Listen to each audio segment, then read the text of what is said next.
Salut chers amis, heureux de vous retrouver une fois encore sur nos différentes plateformes. Je voudrais partager avec vous une série d'obligations qui incombent aux entreprises qui sont installées au Bénin, que ce soit des entreprises étrangères ou béninoises, les différentes obligations qui vous incombent. Vous devez savoir que la fiscalité de notre pays est une fiscalité purement déclarative. Cela voudra dire que c'est l'individu lui-même qui va, de son propre chef, faire ses déclarations. Mais pour mieux nous contrôler et voir si nos déclarations suivent les règles de l'art, l'administration béninoise a mis en place un certain nombre de contraintes. Un certain nombre de contraintes qui nous obligent à rester dans une dynamique donnée. Parmi ces contraintes, nous allons parler déjà de la facturation normalisée. Il faut savoir aujourd'hui qu'au Bénin, l'obligation est faite à toute entreprise de délivrer des factures normalisées, sauf les cas des entreprises qui ont une dérogation à l'établissement des factures normalisées et une circulaire existe à cet effet que vous pouvez consulter sur le site de la DGI et qui concerne ces entreprises qui bénéficient d'une dérogation à l'établissement des factures normalisées.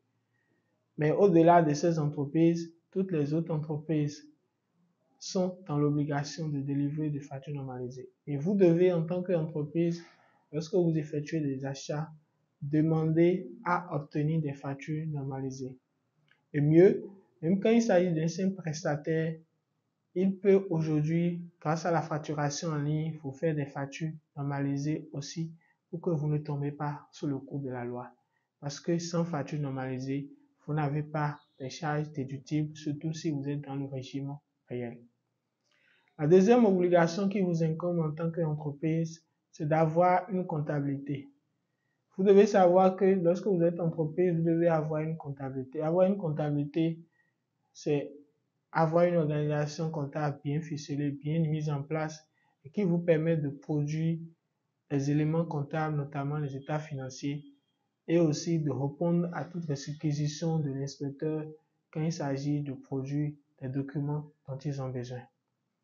L'obligation d'avoir une comptabilité est telle que si vous n'en disposez pas, si vous n'avez pas une comptabilité bien ficelée, bien élaborée, qui réponde aux exigences de l'OHADA, et dans le cadre d'une procédure de redressement, par exemple, vous pouvez faire face vous pouvez vous retrouver dans une situation peu désagréable parce que l'inspecteur sera obligé de considérer, étant donné que votre comptabilité, il ne peut pas s'appuyer sur votre comptabilité pour faire son travail, il sera obligé de faire une taxation d'office. Et dans le cadre d'une procédure de taxation d'office, selon les dispositions du Code général des impôts, cette procédure n'est pas favorable à vous.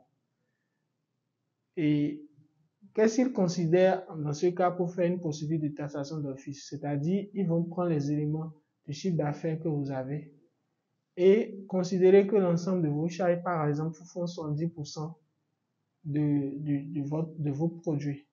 Et à partir de ce moment-là, calculer la TVA à payer avec les TVA déductibles et tout, calculer les impôts, les différents impôts sur bénéfice, IBA ou IS, et vous faire payer. Et donc, c'est plutôt c'est pas plutôt quelque chose de bon pour vous lorsque vous êtes entreprise et que vous rentrez dans une procédure de taxation d'office parce que ça va créer énormément de dégâts. Ça va créer énormément de dégâts au niveau de votre comptabilité. Et vous allez payer cher vis-à-vis des montants à payer au titre de ce redressement-là, puisque supposons que vous-même en tant qu'entité, vous n'avez même pas une marge de 10%, une marge de 10% brute. Mais aujourd'hui, lorsqu'on prend l'ensemble de vos charges, on dit que ça fait 70% de vos produits. C'est qu'on est en train de nous dire que vous avez une marge nette d'impôt de 30%. Ça fait beaucoup pour une entreprise qui n'en faisait même pas une marge commerciale de 10%. Et donc, face à cela, pour éviter de vous retrouver dans des cas de figure comme ça, il faut avoir une comptabilité bien assises. Vous pouvez l'externaliser comme vous pouvez avoir un comptable à l'interne. Autre obligation que vous avez en tant qu'entreprise, c'est de poser votre enseigne. Lorsque vous êtes entité, que vous êtes situé quelque part, on doit pouvoir voir que l'entité se retrouve à tel endroit et il y a une plaque, une enseigne qui montre que vous êtes là, que vous vous situez à tel endroit de façon précise. Le non-pose d'enseigne vous amène à des amendes de 100 000 francs. Des amendes de 100 000 francs. Vous devez avoir une enseigne. Et l'enseigne, sur l'enseigne, on doit distinguer le nom, la raison sociale de votre entité, les activités que vous menez, et également le numéro IFU, le numéro du registre de commerce, les contacts, et tout ça obligatoirement. Quatrième chose plutôt, c'est que vous devez aussi tenir les livres comptables. Oui, les livres comptables sont obligatoires. La tenue de ces livres comptables sont obligatoires. Et aujourd'hui, il y a quand même une facilité qui est accordée aux entreprises lorsqu'elles ont une comptabilité informatisée. On ne leur demande plus trop les livres comptables. Mais ça ne veut pas dire que vous n'avez pas l'obligation de tenir les livres comptables. Vous devez les tenir, mais on ne vous fera pas de ça une exigence. Seulement qu'on réclamera à la place de ces livres comptables désormais le fichier des écritures comptables. Le fichier des écritures comptables qu'on appelle le fichier FEC, c'est un fichier que vous devez mettre à la disposition des inspecteurs lorsqu'ils viennent vous voir. Lorsqu'ils viennent lors d'une procédure de redressement, vous devez mettre ce fichier dans un format bien spécifique précisé par une circulaire aussi de la DGI. Dans un format bien spécifique, ce fichier doit se retrouver, que vous devez le produire sur CD ou sur support clé USB, obligatoirement. Donc, voilà un peu quelques obligations que j'ai tenu à partager avec vous. Mais lorsque vous ne produisez pas les livres comptables, vous n'avez pas les livres comptables, ou bien vous ne produisez pas le fichier des écritures comptables, vous vous retrouvez à des amendes. Et l'amende ici, c'est 1 million de francs CFA par exercice comptable.